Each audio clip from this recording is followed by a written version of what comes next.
Joining us now on the Fan Guest Hotline, powered by Gruber Law, our guy Mark Stewart, Badgers beat reporter for the Milwaukee Journal Sentinel. Follow him on Twitter at Mark Stewart, MJS. Mark, how are you doing, buddy? Yeah, I'm doing pretty well. How about yourself? Doing good. This whole YouTube thing now with cameras and videos and all that. I'm not a big fan of looking at myself, so I try and stay away from that. But this is my thought. Oh, now look at this. See, now look what I have to do here. This is good for YouTube. Look at this.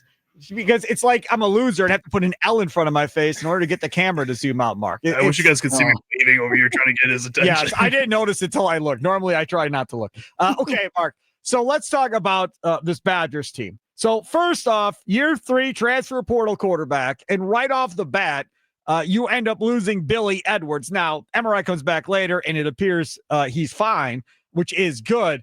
But I think the general consensus on social media was yet another gut punch to Badger fans when he went out. Yeah. I mean, it's never good when you see your quarterback go down and it's a non-contact injury, right? But yeah, it seems like the Badgers, dodged the bullet this time. Billy, it sounds like he's going to miss this week. Maybe he'll be back next week. You better not need him this week. You should be able to go out there and play quarterback this week, and they should be able to win against Middle Tennessee. Yeah, well, let's not stretch it, but yes. But yes, this.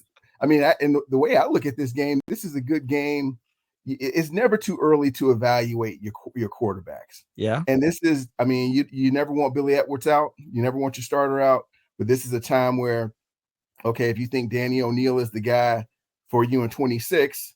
You're going to get an extensive look at him as from a coaching standpoint in game situations in the week of prep going into the game.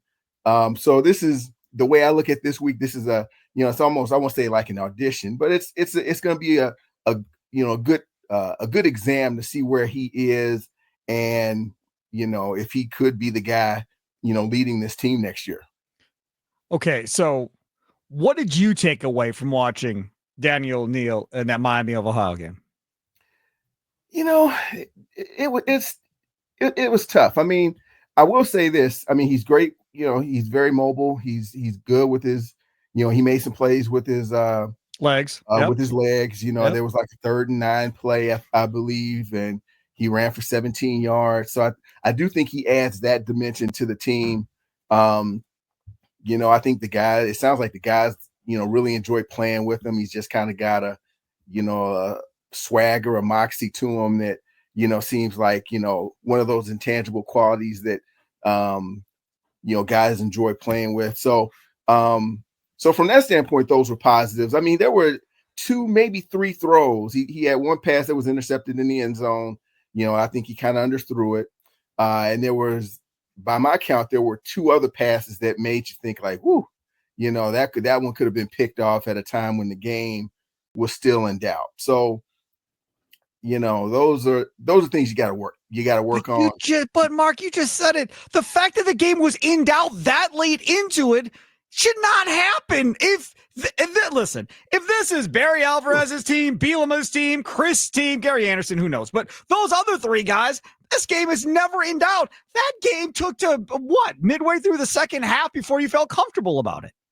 Yeah, I mean, to their credit, Miami of Ohio. I don't want to, toot my alma mater's horn there, but there's a lot of smart guys for the Red Hawks. And hey, Mark, I don't want to say nothing about your alma mater, but the fact that on TV the graphics said the University of Miami, I about lost my mind when I saw that. I'm like, come on, man, you can't just put University of Miami up there against the Badgers on TV. Yeah, but I mean, I will say this. I mean, I looked at the game as kind of I think people looked at the offensive struggles, and the offensive struggles overshadowed a really good defensive game.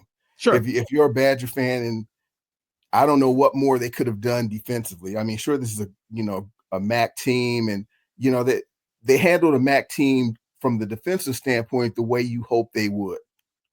Week 2, Middle Tennessee coming up. This is a team they just lost to Austin Peay.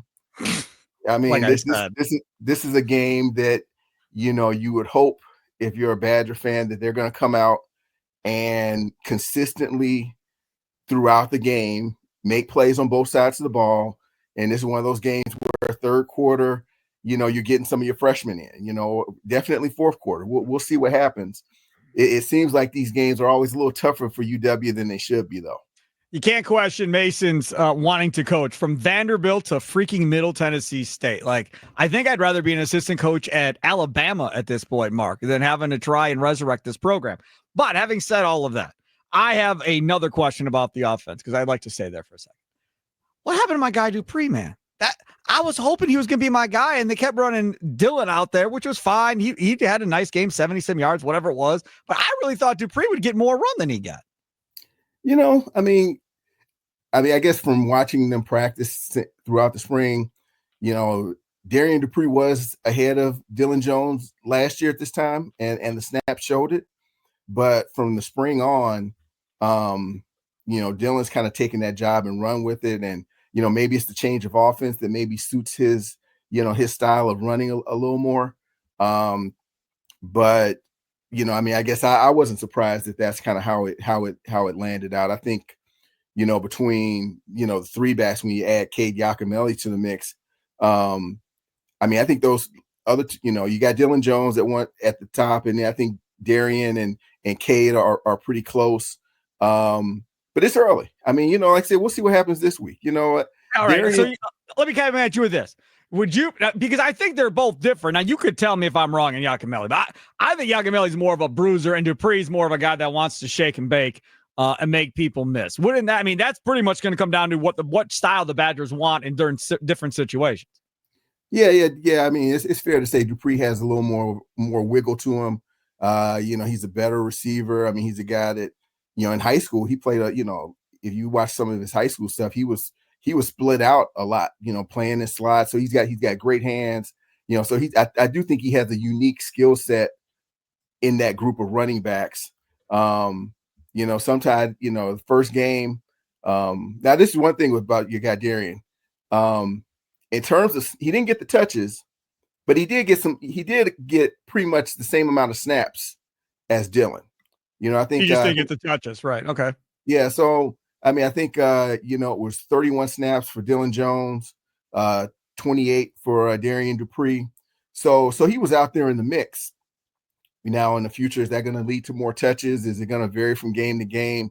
That's one of those things that, we'll see. But again, this is one of those weeks where, if you want to see some Darian Dupree, Sparky, hopefully this is the game for you to see what he can do early in the season. I hope so. I want a game from my guy Dupree. Now, the other one that I'm interested in on this offensive side of the football, because I'm a Packers fan, yes, but I'm also have been a Colts fan since mid-90s. So the other one I'm interested in, obviously, going to be T.Y. Hilton's kid. I want to know what this is all about. Vinny Anthony's, I think, the best receiver in this room as we currently sit, obviously, because he's got the experience in the offense and so forth, and had a nice game again.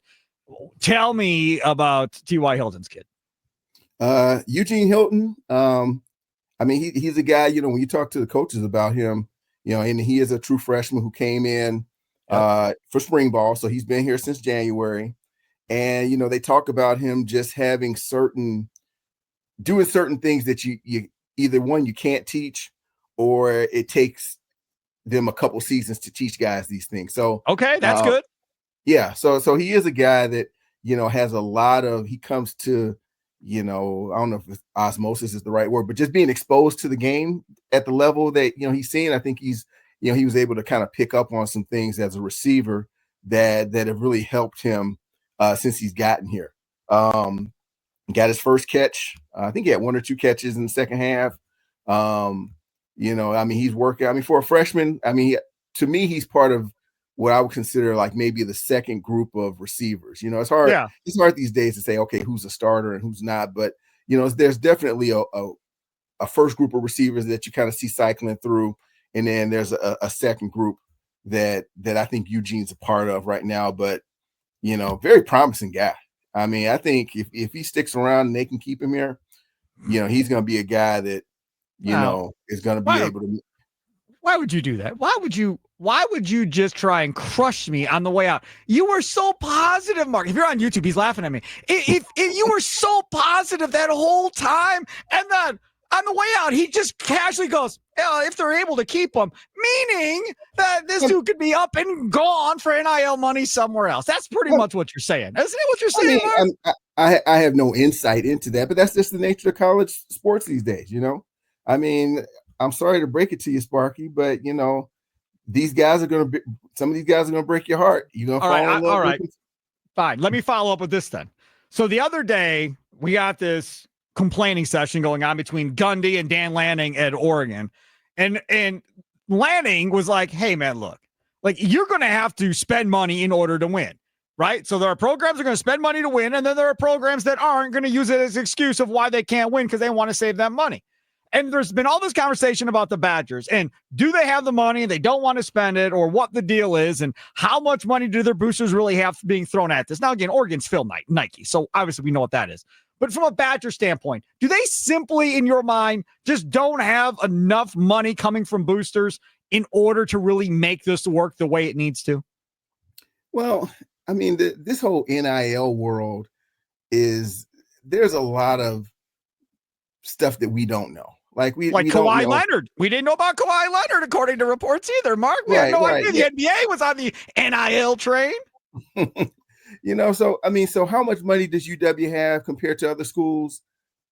We don't really know specifics on that. I mean, haven't spoken to Chris McIntosh a few times and heard him talk. I know he's committed to being competitive that way.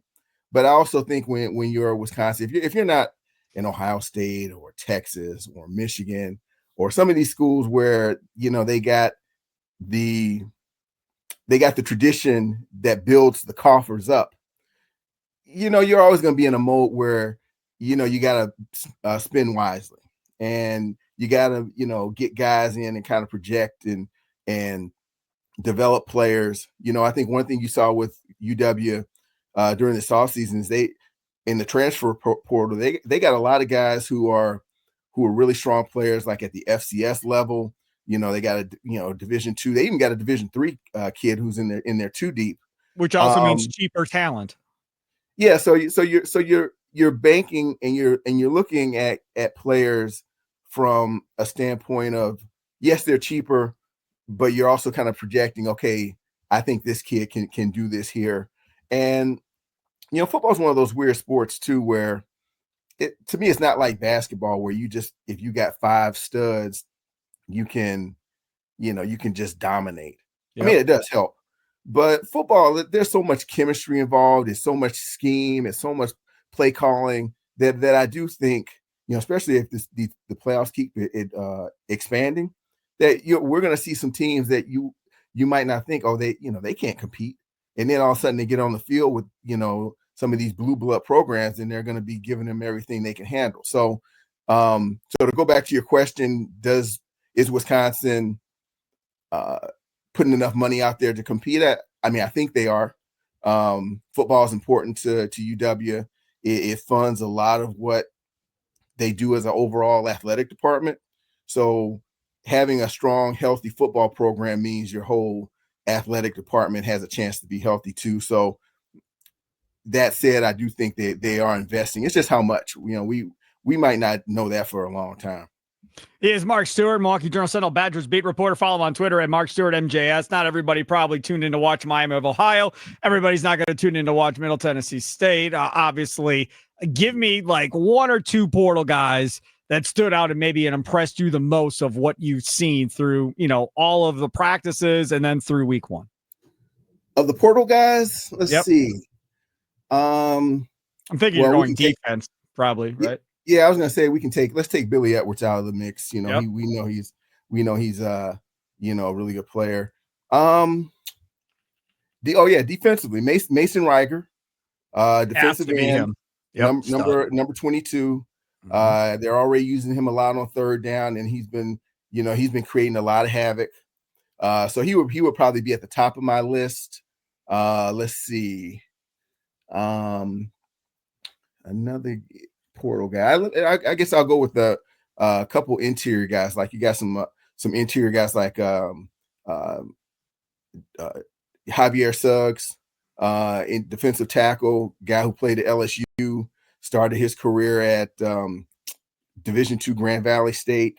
And, you know, he's been a guy that, you know, has kind of worked his way up to the starting lineup. And he, you know, he got a lot of snaps. You know, they threw that graphic on TV, Mark, while the game was going on. Last year, I want to say in the defensive line, they had like 3 dudes that were at 300 pounds.